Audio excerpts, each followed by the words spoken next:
An update on the tragic Columbia Mall shooting. Good evening. This is CTV News. I'm Rochelle Metzger. And I'm Patricia Vallone. Thank you for joining us tonight. Well, we got chilling insight today into Darian Aguilar's movements the weeks and minutes before he opened fire inside of a store at the Columbia Mall in January. Howard County Police have released writings from his journal, surveillance pictures of him, and much more. It all shows Aguilar's downward spiral as he planned to kill. Denise Douglas has the details.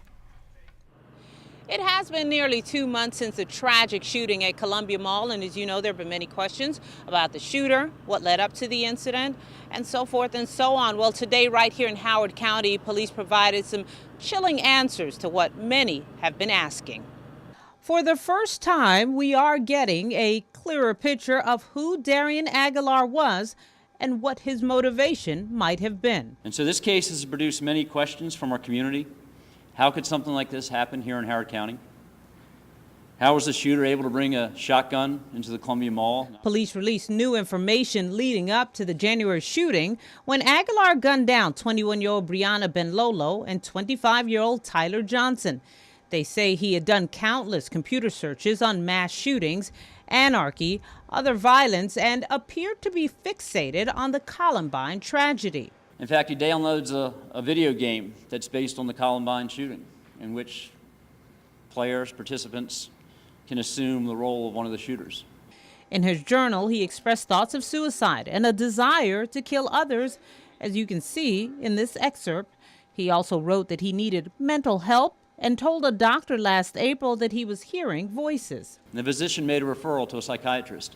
In fact, that physician followed up to see if that appointment was ever made or ever kept. And through our investigation, we can find no evidence that the shooter ever was seen by a mental health professional. By December, Aguilar had bought this shotgun, dozens of rounds of ammunition, and supplies for explosive devices. Somewhat crude. Been explained to me that if they had gone off and somebody was holding them, perhaps lose a hand, lose some fingers. And then on the day in question, he loaded it all into his backpack and went to the skateboarding store at the mall. Inside the dressing room, Aguilar posted a final picture and this message on Tumblr saying he had to do it. Waited until 11:14, the precise time of the Columbine shooting, and came out firing at two people he didn't know. He fires once at Brianna, who's standing behind the counter. She dies instantly. He then moves on to Tyler, shoots him multiple times. The police chief says that the investigation into this case continues. He says that this news conference today by no means answers all of the questions, but he is hoping that the new details will, to some degree, provide some level of closure to the victims' families as well as to this community. I'm Denise Douglas in Howard County, CTV News. And again, police say Aguilar had no connection to either of the victims. A foundation has been set up for both Tyler Johnson and Brianna Benlolo. You can check the Howard County Police Department's website for how to contribute. A Lanham man has been shot by police outside of his home, and he now faces gun and theft charges. Police say 21-year-old Ricky Reed was sitting in a car with another person when an off-duty Prince George's officer approached the vehicle to investigate. Police say Reed's gun fell to the ground after they ordered him out of the car. They say Reed reached for the weapon, and that's when police opened fire, striking him. Neighbors say they heard that gunfire. There were four in very rapid succession, so I thought it must have been an automatic. A couple minutes after that, the sirens came. He was screaming on the ground. I don't know, he was crying. I guess he got shot, so it hurt. And they took him away. They still here for a while trying to figure out what happened. Police tell us the gun was reported stolen from Virginia. Reed is hospitalized now with non-life-threatening injuries.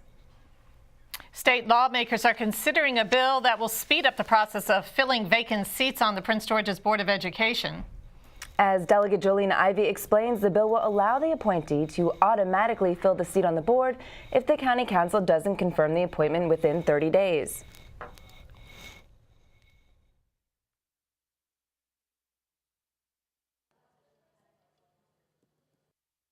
This bill just streamlines the process, so if there's a situation where on the school board, one of the elected members, for whatever reason, is no longer on the board, and that position needs to be filled, that the county executive can do so, and if the county council just isn't acting quickly enough to verify that that person's on the board, that the person just becomes a member automatically within a certain amount of time, around a month.